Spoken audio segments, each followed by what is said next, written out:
Guys, आप लोगों ने कुछ हफ्ते पहले हुआ कराची का विमान हादसे के बारे में सुना होगा। उस विमान हादसे से ठीक पहले पायलट ने एक ऑडियो मैसेज दिया था कंट्रोल रूम में, और वो ऑडियो मैसेज वायरल हो गया था। उस ऑडियो मैसेज में वो पायलट बार बार कह रहा था मेडे मेडे मेडे, अगर आपने ध्यान से सुना हो तो। मेडे मेडे मेडे पाकिस्तान 830। पर सवाल यह है कि क्या मतलब होता है मेडे का। मैं आपको बताता हूं। मेडे एक क्रिटिकल मैसेज है जो कि तब दिया जाता है जब पायलट और विमान ये दोनों खतरे में हों।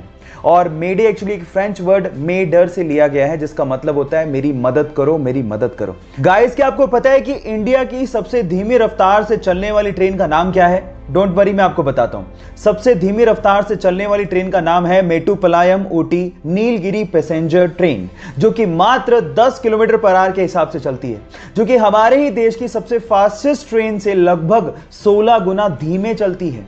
अब आप लोग सोच रहे होंगे कि इससे बढ़िया तो मैं पैदल ही निकल जाऊं, लेकिन ये ट्रेन इसलिए इतना धीमे चलती है क्योंकि ये ट्रेन पहाड़ों से होकर निकलती है। लेकिन जब आप इसकी सवारी करेंगे और बाहर का नजारा देखेंगे तो आप इतने मंत्रमुग्ध हो जाएंगे कि आप लोग ये शुक्र मनाएंगे कि ये ट्रेन इतना धीमे चलती है। क्या हवाई जहाज में किया गया टॉयलेट सीधे जमीन पर आकर गिरता है तो बच्चों के जैसा सवाल, लेकिन कभी ना कभी आपके भी दिमाग में सवाल तो जरूर आया होगा। कई बुद्धिजीवियों का तो ये भी कहना होगा कि वो टॉयलेट अर्थ के एनवायरनमेंट में आते आते अपने आप ही खत्म हो जाता है। लेकिन थांबा, ऐसा कुछ नहीं होता, क्योंकि हर एक हवाई जहाज के पास खुद का 2 गैलन का एक टैंक होता है जिसमें उस टॉयलेट को इकट्ठा किया जाता है, और जैसे ही हवाई जहाज लैंड करता है उसके बाद उस टैंक को खाली कर लिया जाता है।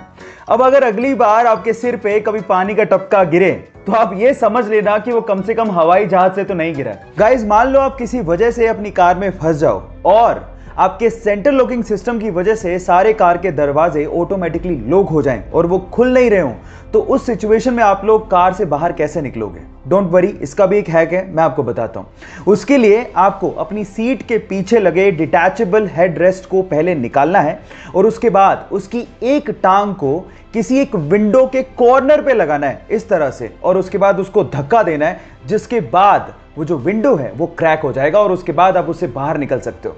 मजे की बात यह है कि सबसे आसान तरीके से सबसे इजीली टूटने वाला कांच आपके बैक साइड में लगा होता है, तो उसको तोड़ना और भी ज्यादा आसान होता है। क्या आप लोग एडवोकेट और लॉयर में फर्क जानते हैं? क्या मेरे जैसे आप भी यही समझते थे कि एडवोकेट और लॉयर में कोई फर्क नहीं होता? ऐसा नहीं है। एडवोकेट और लॉयर में फर्क होता है। लॉयर वो होता है जिसके पास लॉ की डिग्री हो या फिर वो लॉ की पढ़ाई कर रहा हो।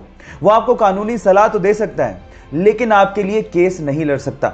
लेकिन अगर कोई lawyer bar council of India की एग्जाम पास करके वहां पे रजिस्टर हो जाता है तो उसके बाद वो आपका केस लड़ सकता है, क्योंकि उसके बाद वो एडवोकेट बन जाता है। सो ये डिफरेंस होता है एडवोकेट और लॉयर के बीच में।